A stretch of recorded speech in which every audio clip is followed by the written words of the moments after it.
What's up, everybody? Sean and D-Man here, and welcome back to the channel. Hope you guys are doing great. Hope you guys are having yourselves a great week so far. We are back with episode 2 of Daredevil Born Again, titled Shoot the Moon. Now, I don't know if they dropped, because I don't remember seeing episode 2 drop after season 1. So I think they dropped episode 2 and 3 last night. So this episode is primarily just going to be to episode 2. And then later on this week, probably like this weekend or something, will be the episode 3 review. So, episode 2 of Daredevil Born Again. One of the things I forgot that they were doing, which I think they talked about a couple of weeks before the season aired, was how basically this was an allegory for what we're seeing in reality. It was Trump in the White House, ICE, and all that kind of stuff. And it definitely played that part in the first half of the episode.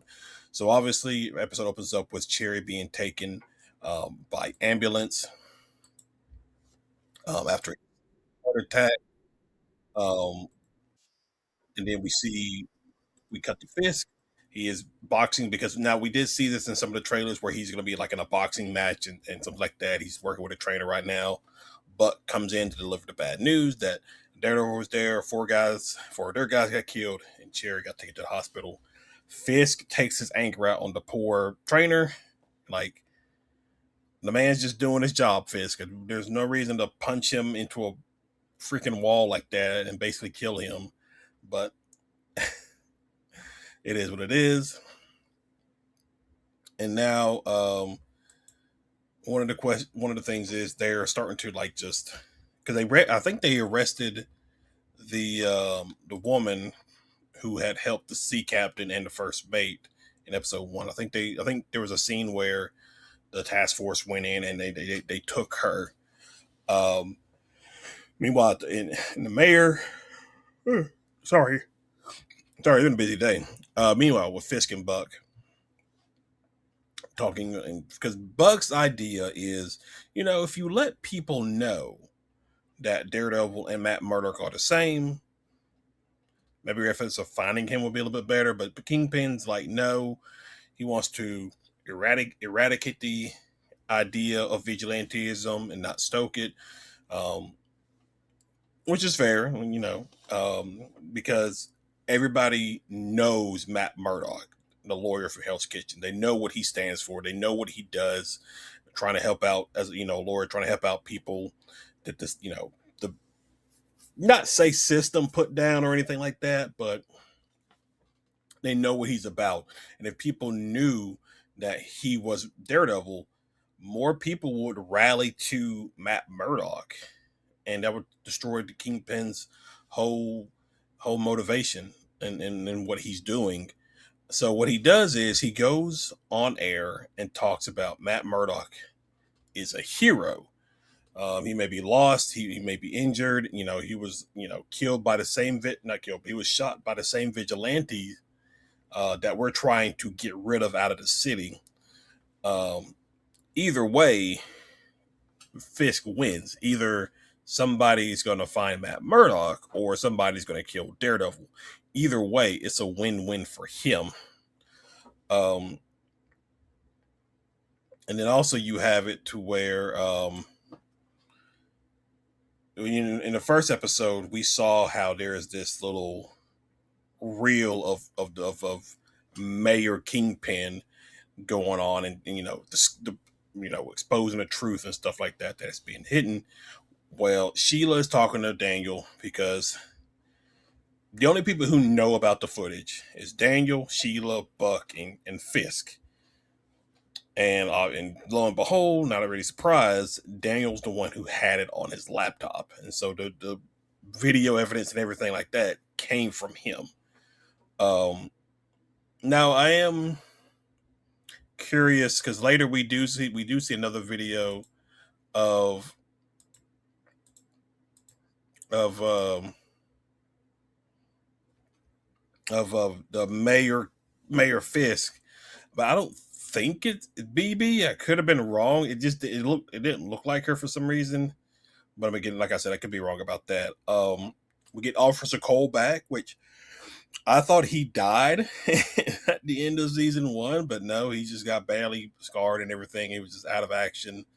Um, the task force goes to the hospital to maybe deal with Cherry, but Cherry has some friends there for his protection. And Bullseye is also there. He kills two of the task members. Uh, Curious on what Bullseye's motivation is and all this. I think his main thing is he wants to take out Vanessa. It seems like him and Vanessa. There's something going on right there. Speaking of something going on right there, is Vanessa and Buck banging each other because Vanessa is hosting a dinner at their home. Um, Buck's there, I guess, to let her pick which, a reasonable handgun for her to protection against Bullseye, just in case he shows up. And there's like a moment, like, she puts the gun down, he puts a gun down, and then it just comes off as if they kissed or they they're sleeping together or something. So that was interesting. That was interesting. I'm curious to see what that's about. Um, and then we get Angela back in this season. Now I still stand by my point that I talked about in season one with this particular character is obviously they're going to set her up to be the new White Tiger. Not no big surprise there. I still think they should have aged her up. Um, I don't think they should have gone with the kid route that we're seeing here. I think if they would have aged her up to maybe 17, 18 years old to where we could actually see her maybe put on the White Tiger outfit and help out Matt in fighting the Fisk task force. I think that would have been really really good. I mean, we could, I don't know. We know she's pro. I think there's a scene where Matt gives her the necklace. I could be wrong. I swear I saw that in a trailer at one point, but that is its own situation because um her and her mom are on, I guess they're on their way home to somebody convenience store, and there's a bunch of kids in there that know Angela, and they all know each other, I guess, but they're trying to steal some wine. Um, Angela's mom tries to tell them to put it back. Obviously, they're acting like they didn't do nothing wrong and all that stuff. But then Berto, the bodega owner, has a shotgun raised at him. The task force comes in, knocks him out, arrests him. They attack one of the kids, like trying to arrest him. Angela's mom gets involved, but they end up arresting her because like all she did was put her hands on his shoulder, and he was like, "You're assaulting an officer. You're under arrest." And so obviously they're not. They're just arresting anybody that interferes. Um, and then Angela, because you have it to where like all these people are out in the streets, like get out of our neighborhood and all that stuff. So it's basically some of the same stuff that we have seen when it comes to the ICE raids in the United States and stuff like that. So it I think there was elements in it in the first episode. It's pretty much in your face in this episode, so it's kind of I'm just kind of like. There's a moment where Heather and Vanessa are having dinner or at the dinner party. They're just talking and things like that, and Bullseye is watching from a distance, and Vanessa seems to probably get that cold shiver down her spine as if somebody's watching because she just like looks out the window and just stares as if she can see Bullseye from where he's at. Um,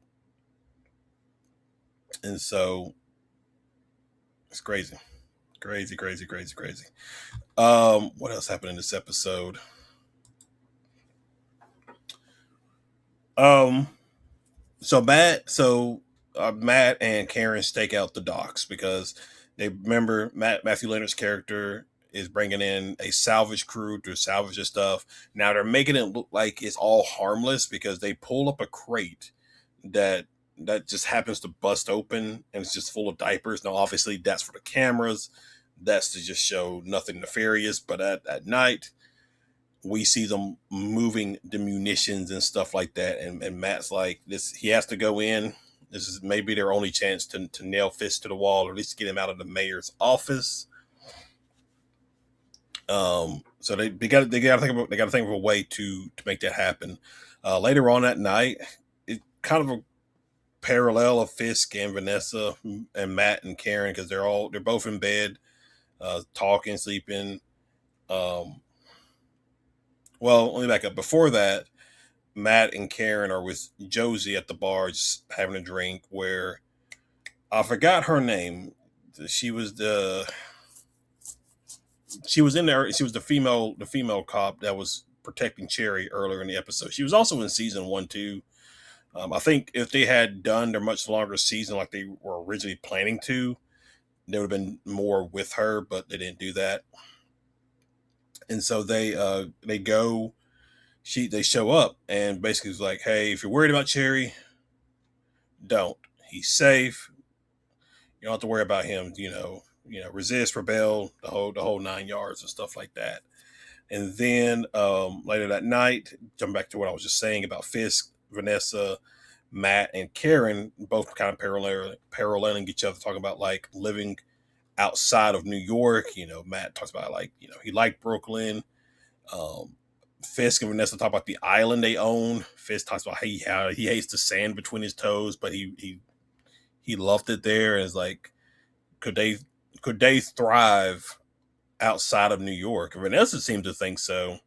So I'm curious on what her motivation is. Is she trying to just leave New York? Is she trying to maybe like leave all this behind? I don't know. I'm very curious about that. But all that is interrupted for Matt and Karen as the task force somehow finds them. Um, they arrest they try to arrest Josie, but Matt suits up, takes out the outside task force while Karen escapes. Then Matt goes in, takes care of the rest of them. Little funny moment where he like picks up a gun and holds it to the task force, and then just smiles, and then just continues to beat them with his fist. Meanwhile, you got Karen outside, who is able to take. You don't see it on screen, but you do see her able to take down one of the task force agents. And then towards the end of the episode, they they find each other and they capture one of the task force agents. And Karen's like, they're hunting us. Maybe we should start hunting them. And they have one of the task force guys, Hank, tied up with a sack over his head. So, but yeah, that is. I mean, that's basically um, episode 2. Shoot the moon. Um, fine, fine. I guess. I think so far, I will probably say the first 2 episodes of season 2 may be a little bit better than season 1. Season 1's first 2 episodes. Um, they only did the one BB Uric cut because there was the one where like, what do you think about the Northern Star? You mean that ship in the harbor? Talked about it like Daredevil. Some like the lady she's talking to is like Daredevil probably did it or something like that. So to each their own. So yeah. So I basically um I will probably watch episode 3 maybe tomorrow. I'm not sure yet because I'm going to go see the Super Mario Galaxy movie either tomorrow or Thursday. I haven't fully decided just yet. There's a lot of stuff I have got to cover. We had trailers for Supergirl, Masters in the Universe, The Backrooms. I got to get those done. I got to get those out for you guys and get my thoughts on those trailers. And then, obviously, the Super Mario Galaxy movie is coming out this week. Monarch Legacy of Monsters on Friday. There's so much stuff. A Nerd Talk episode. Just a lot of stuff for you guys coming up. So we'll just see how things go. But guys, that is relatively it. That is episode 2. Shoot the Moon for Daredevil Born Again Season 2. Thank you guys for hanging out. Thank you guys for watching. If you're new to the channel, be sure you hit that like and subscribe button. Comment below. You can also find me on the gaming channel, Kick, Twitch, Rumble, the Nerd Talk podcast on Spotify. All of that you can find down in the description below. Thank you guys again for watching, and I will see you all in the next video. Y'all have a good one.